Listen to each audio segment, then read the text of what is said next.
Happy New Year's, everyone. Presented by Prize Picks. Get $50 instantly when you play $5 and use the promo code. Welcome to Light Years. Tommy, we got a special guest today. We do. We're pre-recording this, technically recording this before the Cavs game, but it's evergreen. Feels like end of 2024. Perfect time to kind of do a check-in. We're not quite at the halfway point of the season, but close enough. From Hoops Tonight, our guy, Jason Timpf. Jason, how you doing? What's up, boys? It's good to see you. What's up, Jason? Oh, can you believe it? We're not quite at halfway point, but the Warriors are 32 games into the season. I feel like the season just started, and already we're kind of at that point where decisions have to be made about are we going for it or are we building for next year type of thing. I feel like that's where we've been stuck for a couple of years, no? Well, yes. I mean, it doesn't help that it feels like it's been the same grading situation for 3 seasons now. But I want to start with this, Jason. Why don't we start with you? So the Warriors, 30-ish games into the season, 500-ish team. Just to check all the boxes, statistically, they are the 18th best offense, 7th best defense. More or less matches the eye test of what we've seen all year. There's been times where they've looked amazing. There's been times where they've looked like the worst team in the league. Usually that nets out at about middle of the road. What is your overarching feeling on the Warriors as we enter 2025? They're not the 12-3 team that started the year, but they're not the 3-12 team that followed immediately after that. I think it's funny. You have a segment that you had pitched to us about NBA New Year's resolution. I don't want to get too far into this, but sure. I do think it's really important to acknowledge that teams do ebb and flow because everybody when one guy starts playing poorly, it makes everything harder on the other guys, which can lead them to start playing poorly. But then when a guy starts playing better, it makes everything easier on the other guys. And then all of a sudden it can it's like the rising tide that floats all boats, so to speak. And I mean, this is a team, we all knew this before the season. This is a team that has a lot of really nice role player talent that fits what the modern game calls for. But they have this glaring hole. The exercise I always use with my listeners is just go through the teams in the Western Conference and talk about their shot creators. Just go down the standings and just list them. Just list them. You know what I mean? And there's this thing that happens with the Lakers in particular, where you watch an athlete step on the floor and it's jarring to watch. You want to know why Jared Vanderbilt is such a cult favorite with the Lakers? It's because they've had such bad perimeter defenders for so long that every time he was on the floor, it's oh my God, this is what this looks like. And that's literally what I feel like when I watch the Warriors. I'm I watched Dennis Schroeder rise into a huge contested 3 at the end of the Suns game and then beat who was it that he beat? I think it was Plumlee, but he beat one of the bigs off the dribble and got a scoop shot in the lane. You lose that game if he doesn't make those 2 shots. And it's because guess what? These games all swing on a half dozen big plays at the end. And if you make Steph make all of those plays, you're just putting yourself behind the 8 ball every single night. And I think there's a lot of pessimism surrounding the roster and oh, well, this won't be enough or that won't be enough. And I look at it the opposite. I look at it as one of those things where the right kind of guy coming in here could do some slotting that puts everybody into more achievable position. And I do think this is a strong role player core. And lastly, just belief. Once you get these guys to believe in it again, you want to know why your defense hasn't been quite as good as of late? Because you're not scoring. And those things are connected intricately in a way to where it gets discouraging, but then it could be the opposite where when you believe in it, you have a game like the Boston game where you look like one of the best defensive teams in the league, right? And so I think I still believe in investing in this team, if you ask me. And I think the ebbing and flowing thing is about the way the season goes is so important. You just look at the 12-3 start versus the 4-12 or whatever it's been over the last 15 games or 16 games. It comes down to Buddy Hield in a way.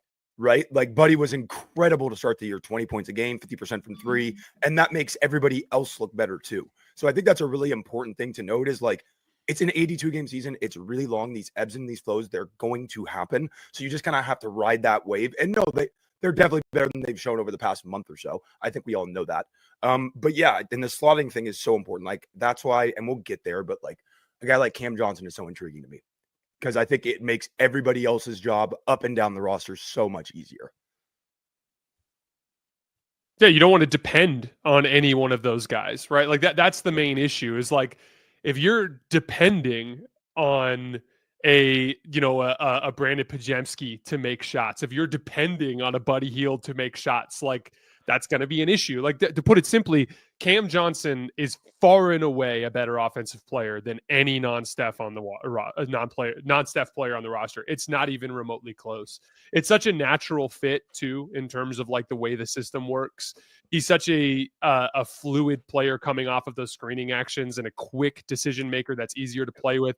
Do you guys want to get into Kuminga now, or do you want to wait? Yeah, I was gonna say the natural conversation to kind of follow up on this is like Kuminga has been coming on strong as of late. Like, there's no denying that. You know, you could argue the Phoenix game was his single most impressive Warriors game because not only did he score, I think it was 34, but not only did he get like, you know, a high scoring output, he made plays when the game was on the line to help them win the game in a way that, you know, he hadn't always done in other games.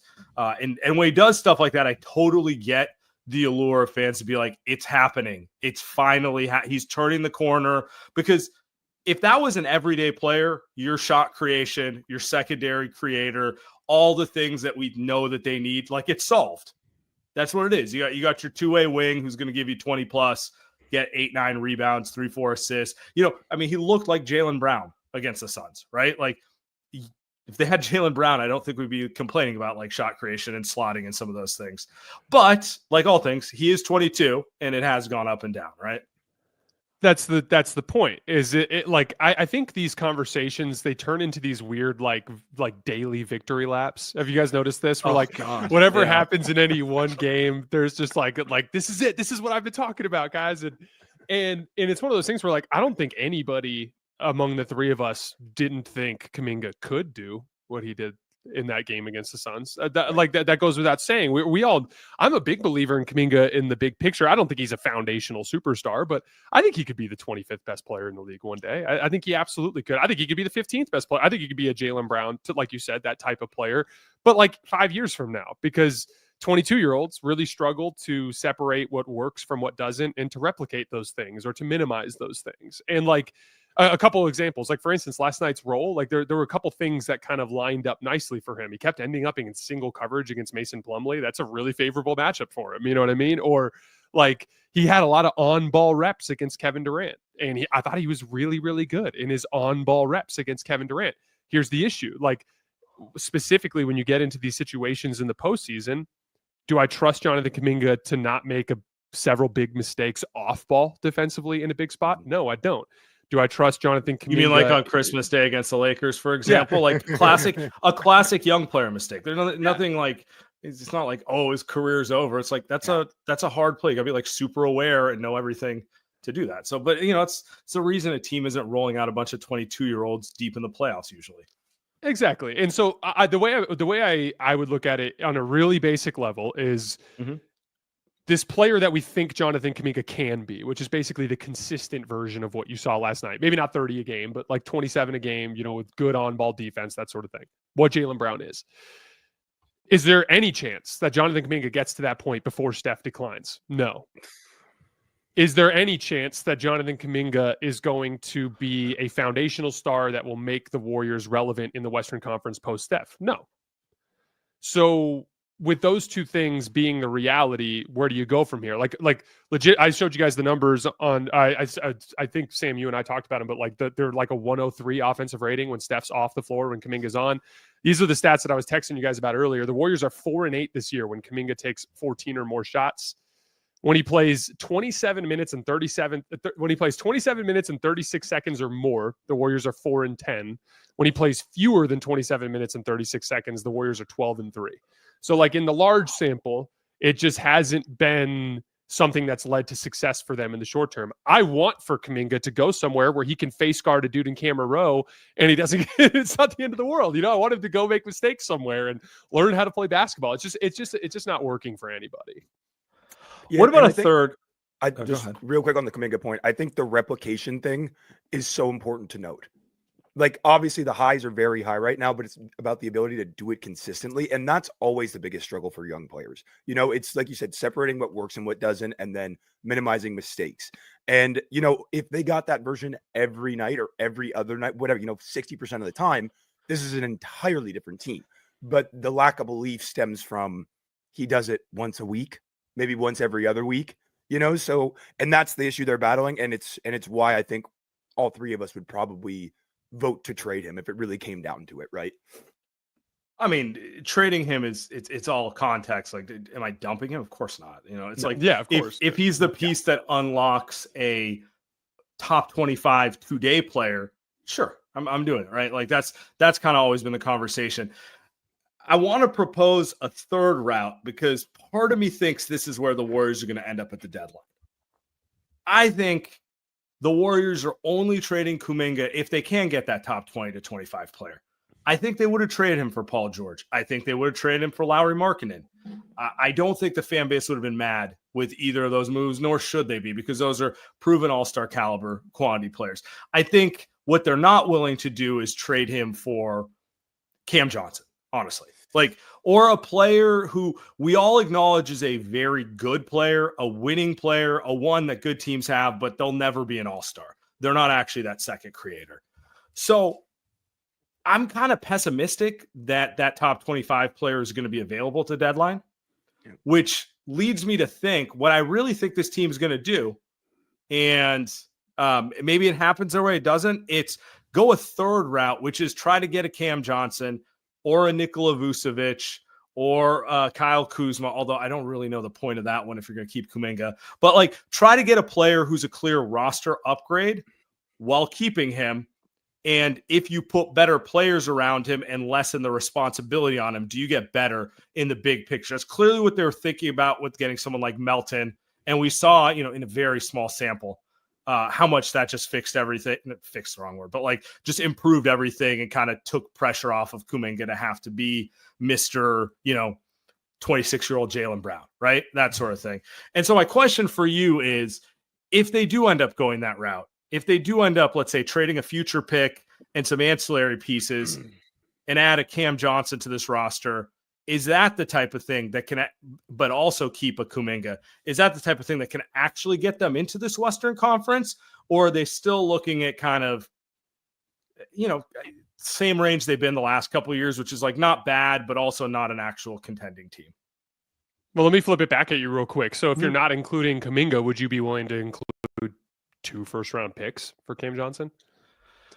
Yeah, I mean, and the reason I'm thinking this is a possibility, again, all speculative, but I do trust Marc Stein on this, and he brought up a really good point in his article yesterday, and so I'm just going to share it here. So we're talking about the same thing. He notes how Brooklyn was demanding a first for Dorian Finney-Smith, demanding a first for Dennis Schroeder. They end up moving both of them, don't get a first. It seems the new CBA is kind of softening the trade market. I'm not sure firsts are flying around the way they were 3 years ago. 3 years ago, any good rotation player gets you 2 to 3 firsts. Yeah. Now, maybe Cam gets you 1. Maybe your 2025 pick, Moses Moody and Cap Relief gets it done. That's what I'm assuming on that front. But let's just say from that perspective, that gets it done. I think that's honestly the route they're going to end up going, which is assuming these prices are going to keep going down and try to hold on to their ammunition for a real star, Kevin what they tried to do over the yeah. Or shit, whatever. Look at what's going on in Philly. Maybe they can't get Paul George, right? It just seems to me, whether I agree with it or I do not agree with it, they're being pretty consistent in showing us that they're not willing to bleed assets for anything more than what they consider top 20-ish range. I think if they could get Cam Johnson without including Kuminga or Wiggins, I feel pretty damn good about this team. Yeah. I think there's a certain amount of pressure in the sense that 2 things have to happen, which is Steph has to, reach a certain level, not necessarily what he was in 2022, but probably a bit better than he's at right now, which I think honestly, just investing in him might reinvigorate him. I do think there's a certain amount of stars need belief in order to kind of just persevere through some of the downtimes. But I think Dennis Schroeder is the other piece there. I don't think I think you guys got a little taste of it at the end of that Suns game, but like I fucking love that guy. I think he's so I loved rooting for him both times he was with the Lakers. He's just such a competitor. He's just a dude you want in your corner in a big spot. The big thing that was trouble with him with the Lakers in particular was he was like their best perimeter defender and he's just too small. But the Warriors don't have that issue. They can lean on bigger perimeter defenders and keep him guarding guards. And so obviously there'd be a little bit of like pressure on Steph and Dennis as like primary creators. But like if you could keep Wiggins and Kuminga and get Cam Johnson, I would feel pretty good about this team. What about you guys? I mean, I think that kind of would vault them into like that second tier of teams in the Western Conference. Like I don't think there's really any move out there that makes them OKC. You know, that move just doesn't exist with the current roster. But as of January 1st, it does not appear that move's coming down the pipeline. Yeah. Right. But that being said, you get Steph into a playoff series against anybody in the West with, you know, you make that Cam Johnson move and you keep Kuminga, I'll take my chances. You know what I mean? Like they will have a puncher's chance in any series, and they'd be favored in a lot of series, I think. You know, I'll still believe in Steph and Dre in the playoffs until they retire. Like I'll just always have that belief because that's what they've shown us time and time and time again. And Draymond and Wiggins on defense. There's just something about, and by the way, that's the puncher's chance that you talk about with OKC is like OKC always has the potential to just completely fall apart offensively. I think there's always that Boston conundrum. But like, I always just think of it like as a competitor, like if you just decide not to try because you think Boston's better, then you're a loser anyway. But like I do think everybody in the West is gettable. I think everybody in the West is gettable if the circumstances go a certain way. Yeah, I mean that's kind of the other thing I want to talk with you. Like on the one hand, the Warriors feel kind of stuck in the middle. On the other hand, I look at the rest of the West, and OKC is going to probably win 60 games. They are racking up wins, but it's hard for me. Maybe I'm over-indexing the NBA Cup Finals, high stakes basketball, but like, I mean, you saw them against Milwaukee in like a elimination game, and you're like, oh man, I could see exactly how this offense falls apart in the playoffs. You know, it's very dependent on Shea just hitting tough shots and guys who are not really shooters hitting shots in the playoffs, like the Lou Dorts of the world. I love Caruso, but if you're dependent on like Caruso kick out threes, like that's a lot of pressure. You can keep going down the list on it. Like they have a lot of things that signify to me like, man, they might just stall in the playoffs offensively. And if you take them out of it, then it's like, okay, well, Dallas, but like what's up with Luka? I mean, out for a month within a calf that like, that's worrisome. You know, it's a very wide open West to your point. And Luka's going to get about 20 pounds over that next month. So he's I mean, that seems to help him. That seems to help him, though. So, no, but I mean, I think with OKC in particular, this would really only be their second time in the playoffs as this group, and Chet's missing most of the year. Like, we all know this. Yeah, we're also assuming the hip thing that he's supposed to return in March, April will have zero setbacks, and he'll be like the peak version of Chet for the playoffs. Just good to go. Yeah, exactly. It's like it's a lot of moving parts, right? So, and part of NBA history is just like, as a young team, you have to go through these battles. You know, like it would be incredibly shocking for OKC to make the playoffs one time, and then the second time through, they're in the NBA Finals. It can happen, but it tends to not, if we're just going by the history of the league. So, and that's another reason to sit here and say, yeah, they're very gettable, and nobody in the West is super, super, super elite. Nobody in the West is Boston, basically. That they're actually my comp. I think this Thunder team is like 2022 Boston. Yeah. Like they might be the best defense in the league by a wide margin. They've held 6 of their last 7 opponents under 106 points, and 4 of their last 7 under 100. They're like 4 points better per 100 possessions on defense over their last 15 games than any other team in the league. Like that reminds me of that. Like remember how much Boston defended in that 2022 season? Like it was another level above even where they are now. But specifically, like I just remember watching them as they just repeatedly tried to drive into Brook Lopez at the rim instead of making kick out passes. And I'm like, this series should have been over in 5. And yet this thing is going 7 because you guys are idiots. Like that's kind of how I feel about OKC. Like they they have stretches where they look really good offensively. Like last night's another example of that. Like when they're hitting shots, you just lose. But they have a lot of guys who are like guys who can go 4 for 5, but could also go 0 for 5 in any given game. And so like you find yourself in this situation where it's a lot of Aaron Wiggins, Lou Dort, Alex Caruso, Kenrich Williams, Chet Holmgren. Like Gotta even put Jay Isaiah Joe out there because he's actually your only trustworthy shooter, but then that comes with issues on the other end. So which one are you going to go with? Yeah, no, I mean, I actually like that Boston analogy because that team in 2022, they were up 2-1 on the Warriors. Warriors made one defensive adjustment. They switched Draymond onto Jaylen Brown and just basically start pressing Jason Tatum, and they had no clue what to do with it. And I think if the Warriors did that same thing today, they would know what to do with it. They would have a better counter at it. But, they were a little younger there. That was kind of their first time being there. The more experienced The Celtics are team. fun to watch now. They were not in 2022. It was they would just go up the floor and shoot. Like every time they just go up the floor and shoot. It's like they actually play basketball now at a much higher level. I enjoy watching the Celtics now. They look like a grown-up team now. They do. Very much so. Yeah. Before we keep it moving, guys, got a bill to pay.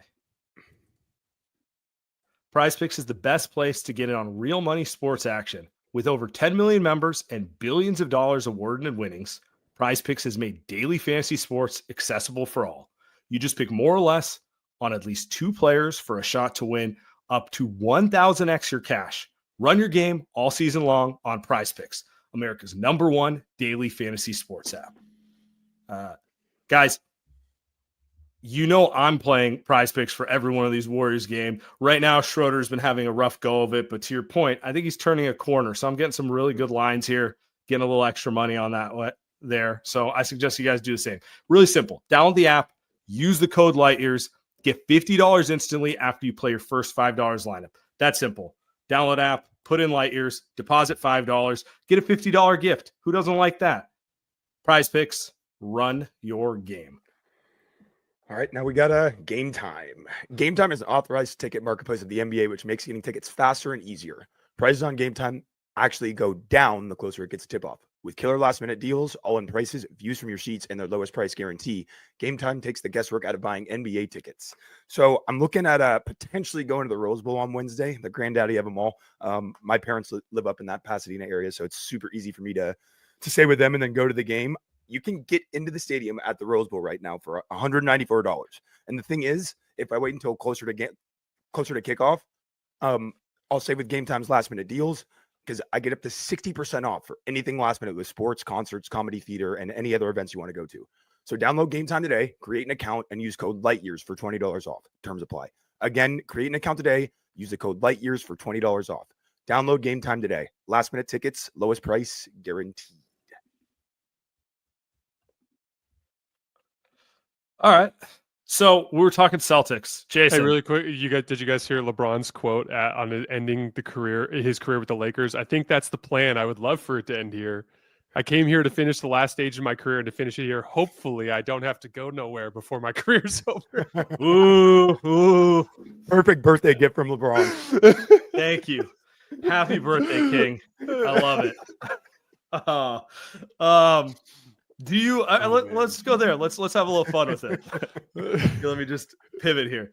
Odds LeBron is a Warrior before he retires. Give me a percentage. Just go around here. 25%. Yeah. Okay.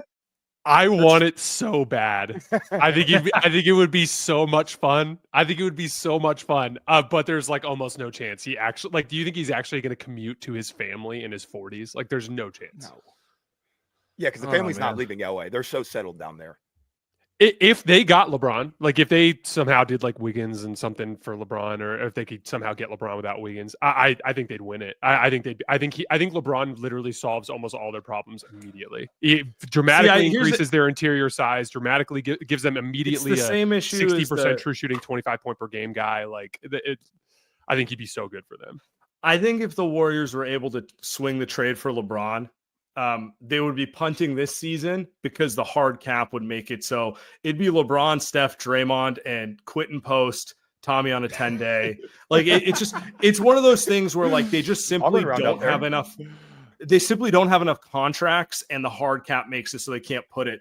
But they might enter the off season with the ability to put together that final run, 2025, 2026.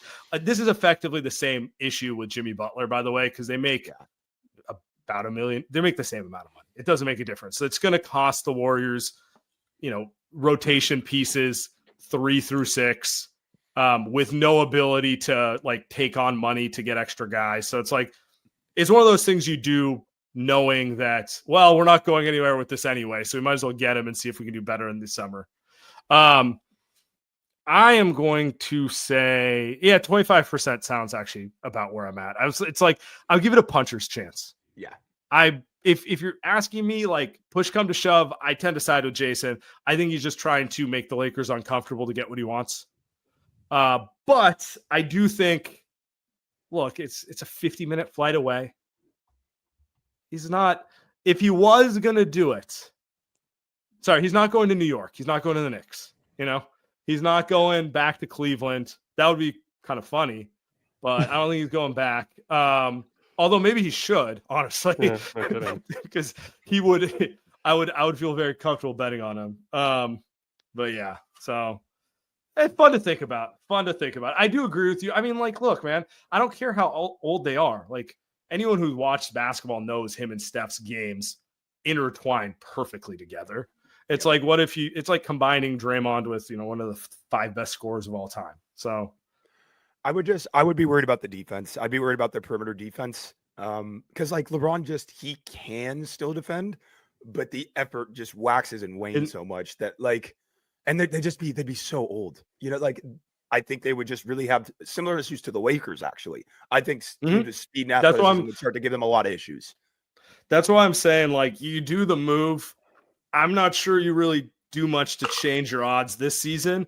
You're doing it with the idea that you're going to go into the offseason with these 2 guys leading your recruitment. And that's a pretty good place to start recruitment wise. Totally. So, but yeah, it is what it is. It's a fun little, all right. Okay. Of these players, which one do you think is most likely to be a Warrior again? Kevin Durant, LeBron, the Philly trading Paul George, or Jimmy Butler with what's going on in Miami? Go ahead, Jason. I think, or that you could Miami, say none of the above. Be realistic. Well, so none of them are likely. The thing, like, I think KD's the guy that I could legitimately see asking for a trade, but I could see Matt Ishbia like literally just throwing the middle finger up to the Warriors and being like, "There's no chance." I think the Heat want cap flexibility, which is like another thing that we talked about, Sam, in terms of like the new CBA, taking back Jimmy's salary and other players doesn't really help Miami all that much, especially when Tyler Herro is like legitimately playing like a star player at this point in the season. And Jimmy also too is like the one that I like the least in terms of the fit with the Warriors too. But like maybe if you could pull off the KD piece from the standpoint of like KD weaponizing things behind the scenes and trying to apply leverage.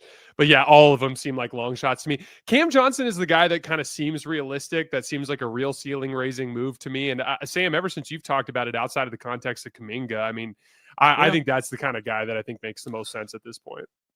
Well, I'm just looking at it this way. Let's get back to Cam and reality. We had our fun with LeBron for a minute. If you can get Cam without giving Kuminga, and I don't know what this lineup ends up becoming, but it's intriguing to me. Steph Curry, Wiggins at the 2, which now makes you huge on the perimeter. Kuminga moves to the 3.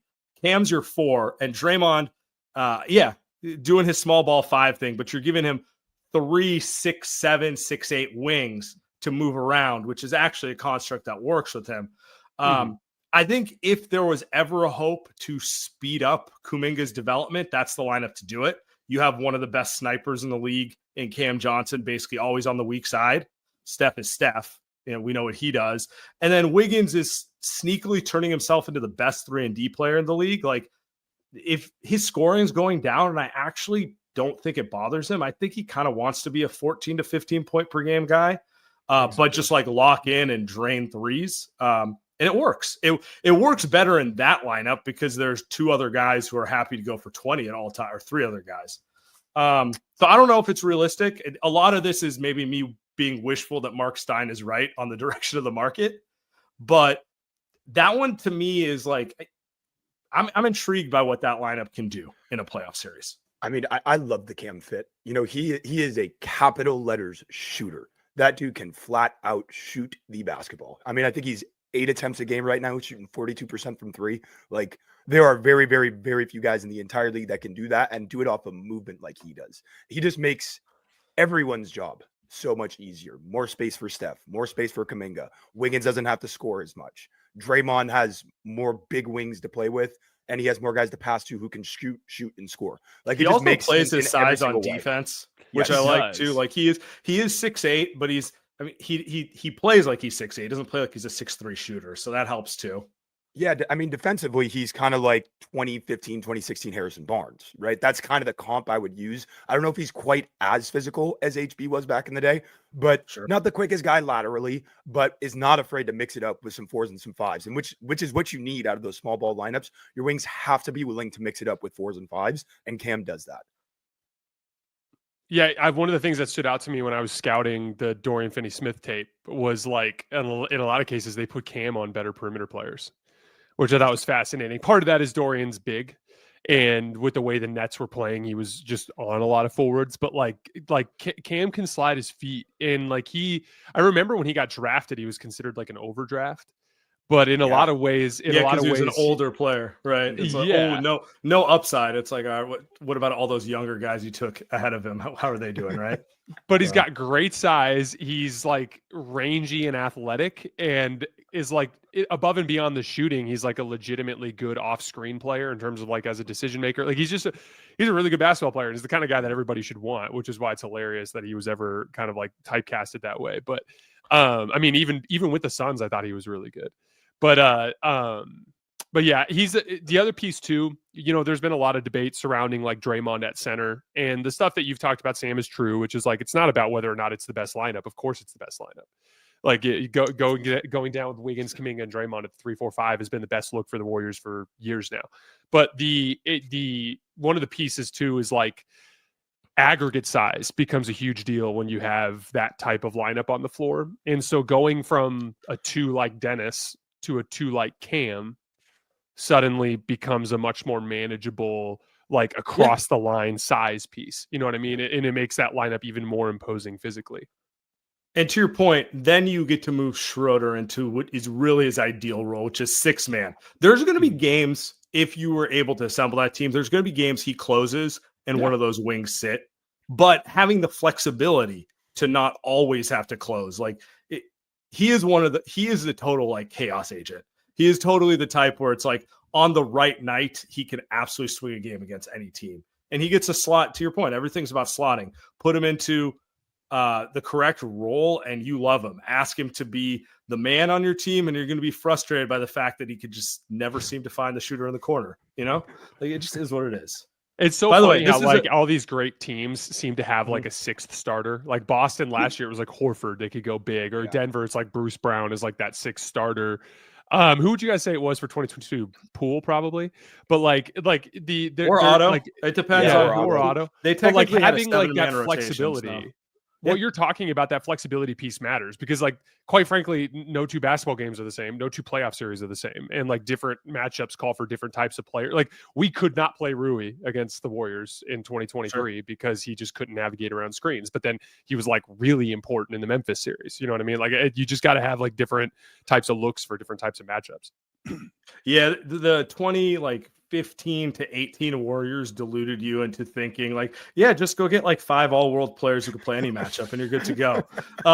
And like, yeah, sure, that's the dream. But most people, it's like you need 6 to 7 guys, and there's an acknowledgement that like, you know, maybe some matchups are more for Kuminga and some are more for Schroeder, right? Like that sort of thing. Yeah, but, I decided to look this Warriors, up real quick on the 2015 Warriors point. Like you go with Iguodala, or you go with Bogut over Harrison Barnes. Like they did have that flexibility to still play based on the matchup. Like Bogut was so important in that 2015 series against Memphis. You know what I mean? Like, but they could do it based on the matchup. And that's what trading for Cam would do. You can essentially toggle between most likely Kuminga and Schroeder, depending on matchup, what's needed, et cetera, et cetera, et cetera. I was going to say on the Cam Johnson thing, I decided to look up his draft class. Guess the 3 players picked ahead of him are all What year? Lakers. 2019. They're all Lakers right now? Jackson Hayes, Rui Hachimura, and Cam Reddish. Wow. 3 exact picks ahead of him. Now, Rui, I think, is actually like a pretty solid return for like the 10th pick. Like that's like a realistic what you end up with there. But the Cam Reddish is the archetype of he could be anything. But we got to take him. He's only 18 or 19. Cam's 23. It's a waste of an asset to take him here. And then 5 years later, the Atlanta Hawks are probably sitting here going, yeah, we should have probably taken the safer bet at that pick. I can't tell you how often I'm like watching a Lakers game and there's like a tic-tac-toe where like you get the defense in rotation and the ball ends up in Cam Reddish's hands wide open in the right corner. And while the ball's in the air, I'm like, this has no chance of going in. And I just wish this was a better player than Cam Reddish. It's just, it just is what it is. Like, I think, not to get too in the weeds, but I think another thing of the new CBA is we're going to see way less teams gambling on pure raw upside because everyone wants production out of guys who are on rookie contracts. You want production out of guys who are on rookie contracts, you got to take someone who's a little more ready to play in the NBA than like an 18-year-old. I also think probably NIL contributes to it. If you think about it, like guys are more likely to stay in college 2 to 3 years because they can get paid a little bit. So it might actually be a net win for the entire league's product, just like less subjecting us to players who like, it's not nothing against them. It's just like, you're just not ready to play at this level. To your point, like a team like Detroit, like where do you go from here drafting? Like you should be taking the Dalton Connect type of dude, the dude who's like can step in and shoot for you right away instead of going to pay lots of money for Malik Beasley and Tim Hardaway Jr. To your point, like you just go, or I should say Tobias Harris was the one who got the big amount of money, but like finding ways to just, to your point, find guys who can play a role 80% as well as the vet does for 20% the salary or 40% the salary or whatever. Memphis probably does it better than anyone. They just seem to always like, maybe they don't hit home runs in the draft, but it's always a single or a double. If they're taking a guy at 18 overall, you better believe he's going to be in the rotation. He'll probably be pretty successful. Like who's at this most year? Jalen Wells they got there. Yep. Like Jalen Wells. Yeah. He's been good. I think most teams would kill to be able to get a guy. And I think he might've been the 38th pick or something like that, but he's giving him good minutes. All right. I'm in a different direction here. Before we move on, let me tell you guys about Body Spec real quick. New Year's resolutions, guys. You get ready to kickstart that fitness journey. I know at least half of you have a resolution too. So whether you're an athlete, a fitness enthusiast, or just getting back into shape, Body Spec has you covered. For less than the price of a haircut, get a DEXA scan, the world's most accurate body composition scan. So it's actually like one of my favorite sponsors we've had in a long time. DEXA scans are a highly accurate method of measuring various aspects of your body's composition. Most famously, body fat percentage. We're all curious what body fat percentages, but also bone density, lean muscle mass, visceral fat, the fat around your organs, which sneakily is a huge indicator of health. All these things traditionally hundreds of dollars, like the Warriors will do them, the 49ers will do them, but like average Joes like me, Tommy, Jason, like we don't really have access to it. What Body Spec allows you to do is get this for only $45, basically a copay, price of a haircut. So bodyspec.com, code LightYears45. And what's cooler, if you're in the Bay or LA, they have mobile vans that will come to you. So you don't even have to go to their offices in San Francisco. You schedule, they come out to you, 15, maybe 20 minutes, scan, results are in your email next day. Start your fitness journey. Bodyspec.com, promo code LightYears45. All right, now we got Manscaped. With the holidays creeping up fast on your aunt's fruitcake recipe, I've got something way better to share with you. If you want to look sharp for all those festive gatherings and maybe finally win that Best Groomed at Family Dinner award, check out the latest masterpiece from Manscaped, the Chairman Pro Electric Foil Shaver. Trust me, it's like Rudolph for your face, guiding you to a smooth, irritation-free shave. Head over to manscaped.com and join the over 11 million men worldwide who trust Manscaped by using code LightYears for 20% off plus free shipping. So I think something that's really cool about the Chairman Pro, it has not only one, but two interchangeable skin safe blades. So basically there's the four blade foil for when you want a smooth shave, and then the skin safe stubble trimmer for when you want to keep some stubble, but still keep it looking sharp. So Head over to Manscaped today and get the Chairman Pro and experience a shave that is as smooth as you deserve. Get 20% off with free shipping when you use code LIGHTYEARS at manscaped.com. That's 20% off plus free shipping when you use the code LIGHTYEARS at manscaped.com. Funny story. I was using like a shitty cheap razor for a long time, Yeah. and I bought one of those nice Manscaped ones a while back. Total game changer, dude. It's like a weed whacker. Just chews everything up. I think Perfect. that's every guy, like grooming and like the basic essentials you go so cheap on because you're like, Yes. what do I want to pay for like nice socks for? And then you get older, you're like, these are actually the only things that add value to my life. You know, like a good razor adds endless value to your life. Like comfortable socks, endless value, you know? Like T-shirt, like I can take it or leave it, you know? getting the electric toothbrush, you know, something like that. Yeah, this is a washed guy's takes in honor of LeBron's birthday. All right. So before we get out of here, I kind of want let's do something kind of kitschy but themed. It's New Year's Day. Your New Year's resolution for the Warriors, and then your broader New Year's resolution for the NBA. So I'm going to start with my New Year's resolution for the Warriors. It's pertaining to me. I am going to make a point to try to be less sensitive. When it's very easy to get fucking annoyed when everyone just has an opinion about what you say all the time. My New Year's resolution is to stop caring as much and to stop bombarding group chats with my annoyances about it. So that's kind of a wraparound one. Your resolution could be about the actual team, but I'm going to start with that one. Gonna go next, Tommy? Yeah, sure. So for the Warriors, I think I want to just try to be like less negative and less reactive in terms of like every single game is like them. And Dixon touched on this earlier. It's like Kuminga is like the best example. Like every game is confirmation bias. If he's great, one side of Warriors is like, oh my God, he's the best thing in the world. And when he's bad, like I'm jumping on Twitter and I'm just like, this guy stinks. Get him out of here. You know, so I just want to be less reactive. But I mean, I don't know. I think my resolution for the team would be just do something, man. Just do anything. I would honestly like, and I don't want this to happen. I would rather have them trade Steph and Draymond than do nothing at all. Seriously, like that's how sick of it I am. So just I hope someone clips this out of context. And absolutely. For the next, I'm gonna get aggregated for sure.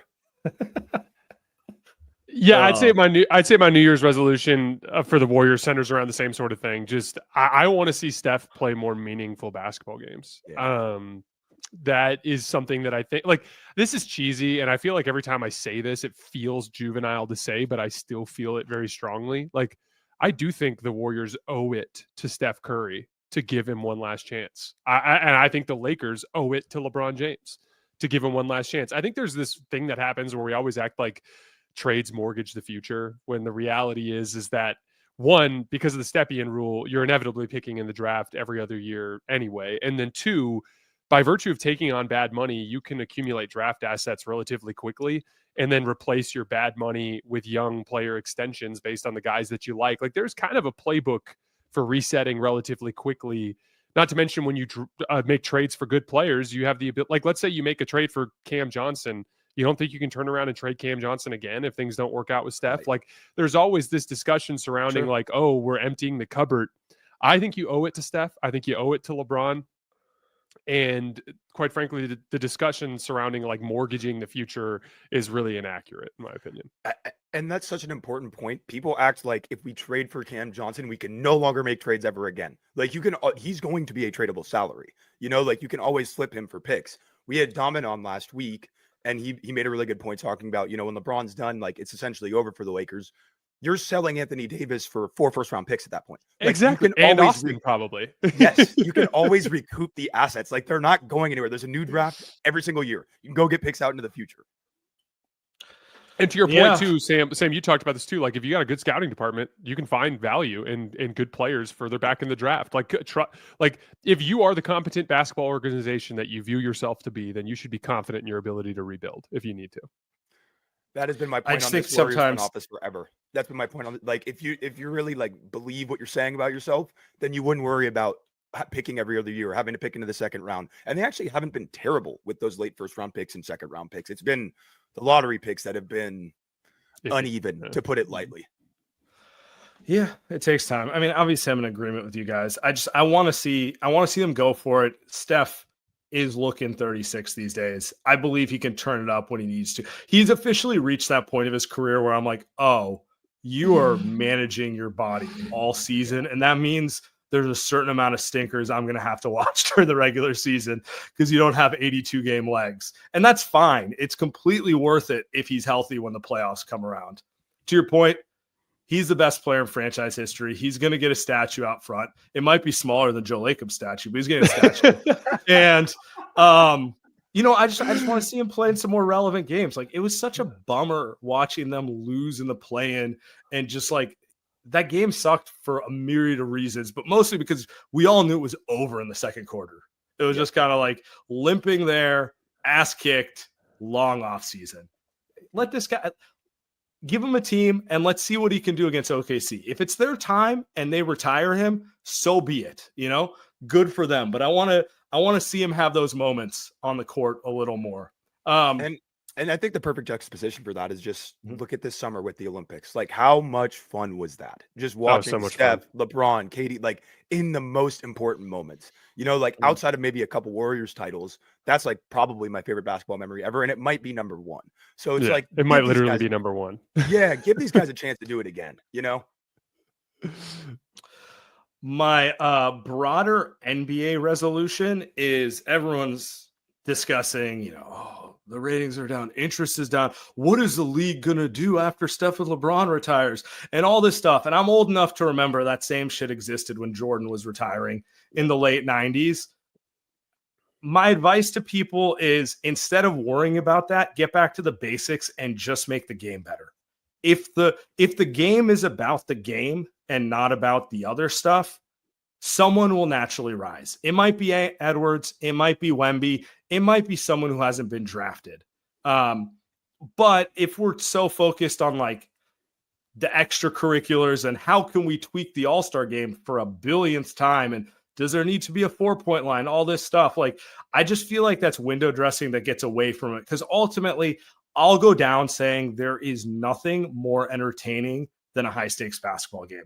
That, to your point on the Olympics, the USA-Serbia game, like, it goes up there with the best playoff games. I stood the entire game. You ever watch a game in front of your couch and you like stand up and then it's like, I did not sit for 2 hours. I did not realize I was pacing the entire time.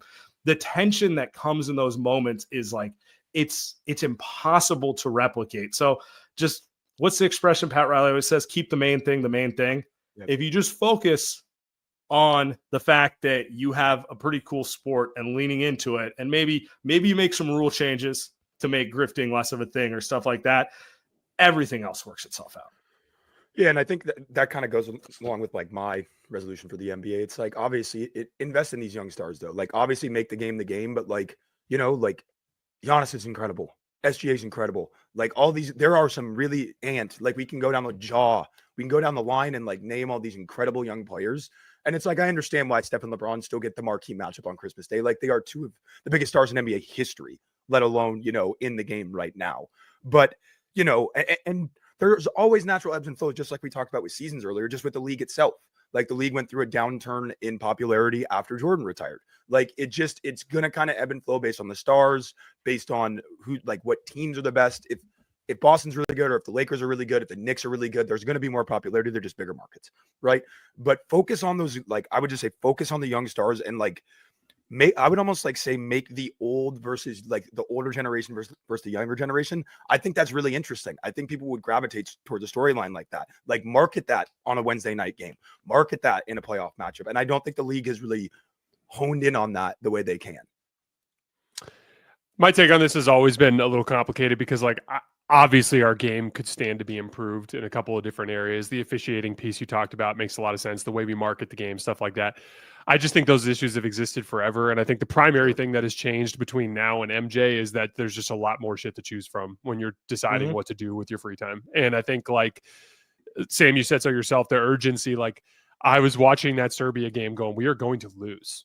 Like, we are going to lose, and this is a catastrophe. Like that's literally what I was thinking. And then Steph, KD, Steve and LeBron Kerr is played never going to live this down if he loses with these guys. The Celtics fans are like celebrating on Twitter, and I'm literally like, this is going to be. And then LeBron, Steph, and KD put together this amazing, miraculous stretch. It was just such a cool moment. But it's bred by urgency. Yeah. I agree with you, Sam. An urgent basketball game, I think, is because how many urgent NFL games are just ugly slogs? You know what I mean? Like urgent basketball games. And I love it for what it's worth. But like, I love the tension of knowing that, like, fuck, man, the season ends if you don't get a stop here. Something. Exactly. And so I'm a little bit more optimistic about the future of the NBA. I think some of these rating things are like a little out of everyone's control, just because like there's just not anything that's going to get people to turn it on if there's not urgency. Like KD, I thought it was funny when KD was blaming the fans. I was like, it's not that the fans don't care about the regular season. It's that you guys don't care about the regular season. I want to be clear. But my New Year's resolution in general, just in terms of the way I cover the league, is to be more forgiving of teams for bad basketball. I think if if the three of us were playing in the NBA, we would have days in January where we're like, shit, we got to fly to Charlotte tomorrow. It kind of ties to your overarching point about not being so reactionary on a night in, night out basis. Yeah, so, exactly. Yeah. Like, and here's the thing. Like, I lean into being a fan sometimes. I think it's better to do that than for me to lie and pretend like I'm not a fan. You know what I mean? Mm-hmm. But sometimes I feel like I can get a little worked up about bad stretches for everybody. And the reality is like you can even pick up the stretch from the Boston Celtics and think they're bad. So like you got to be a little bit more forgiving and look at more about the big picture and how things are looking in the large sample. For sure. Yeah. So New Year's resolution for everyone is stay out of their mentions. Got it. Jason, appreciate you. I think everyone who's listening to this knows where you are, but if you want to plug it before we get out of here. It was great to see you guys. Yeah, Hoops Tonight on YouTube and also wherever you get your podcasts. It was fun just sitting here shooting the shit, talking some hoops, guys. It was good to see you guys too. Yeah, definitely, man.